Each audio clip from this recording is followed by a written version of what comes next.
Hello అందరికీ. దోసకాయ పచ్చడి చాలా ఈజీగా తేలిగ్గా చేసుకోవచ్చు.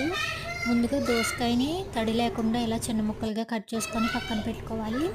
ఇప్పుడు ఆ దోసకాయ ముక్కల్లో ఒక పావు టేబుల్ స్పూన్ వరకు మెంతి పొడి వేసుకోవాలి.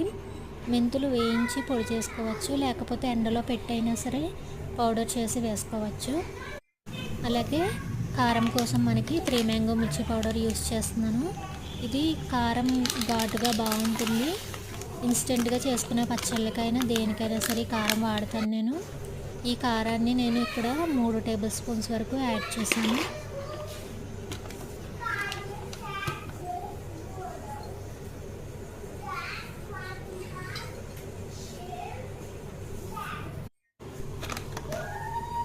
కారం కలర్ కూడా చాలా బాగుంటుంది అన్నమాట. మనం నాన్ వెజ్ కర్రీస్ చేసుకున్నప్పుడు కూడా ఈ కారం యూస్ చేసుకుంటే కలర్ అనేది చాలా బాగుంటుంది. అలాగే 1 టేబుల్ స్పూన్ వరకు నీమ్ సాల్ట్ అంటే నిమ్మప్పు వేస్తున్నాను. నిమ్మకాయ వేయట్లేదు.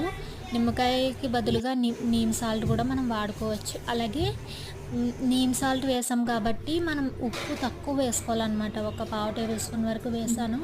అలాగే ఒక 2 టేబుల్ స్పూన్స్ వరకు వేయించి పొడి చేసి పెట్టుకున్న ఆవపిండి వేసాను. ఆవపిండి ఎంత ఎక్కువ వేసుకుంటే మనకి పచ్చడి గ్రేవీ అనేది అంత ఎక్కువ ఉంటుంది అన్నమాట. ఇప్పుడు ఈ ముక్కలకి అన్నిటికీ కూడా ఈ పొడి పట్టేట్టుగా బాగా మిక్స్ చేసుకోవాలి. ఇప్పుడు ఈ ముక్కలు మునిగేంత వరకు ఆయిల్ వేసుకోవాలి.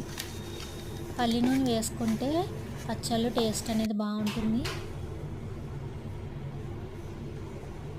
ముక్కలు మునిగేంత వరకు ఆయిల్ వేసుకొని బాగా కలిపేసుకొని ఒక పక్కన పెట్టుకున్నామంటే ఓవర్ నైట్లో మనకి పచ్చడి అనేది రెడీ అయిపోతుంది. ఈరోజు నైట్ చేసుకుంటే మనం మార్నింగ్ చక్కగా తినేయచ్చు.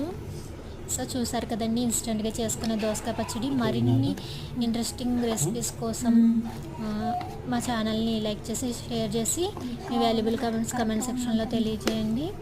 అండ్ అలాగే మీకు ఎలాంటి వీడియోస్ కావాలి అనేది కమెంట్ సెక్షన్లో తెలియజేయడం మాత్రం మర్చిపోకండి. అలాగే వీడియో నచ్చితే ఖచ్చితంగా లైక్ చేయండి.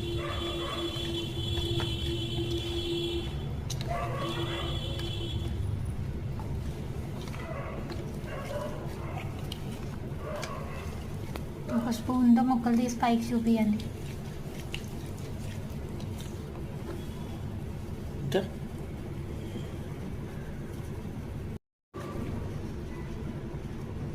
స్లోగా, ఎందుకు అంత ఫాస్ట్గా పడేస్తున్నారు?